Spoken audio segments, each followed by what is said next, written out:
Hello, my name's Ruth and I'm a professional lampshade maker. Today in this video you'll learn how to make a beautiful, professionally finished drum lampshade just like this one, using fabric of your choice. So in this video you'll be learning how to make a drum lampshade which is white lined and has a rolled edge finish.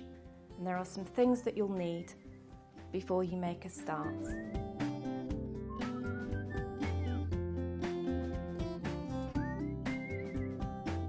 You'll need fabric of your choice, a fabric tape measure and some scissors. I always use a really sharp pair of fabric scissors for cutting fabric and a pair of non-stick scissors for cutting PVC, pencil for marking measurements, a ring set, double-sided tape, 12mm, 3mm and 9mm, water spray, iron and some PVC. Using this series of videos, I will teach you how to make your own lampshade at your own speed.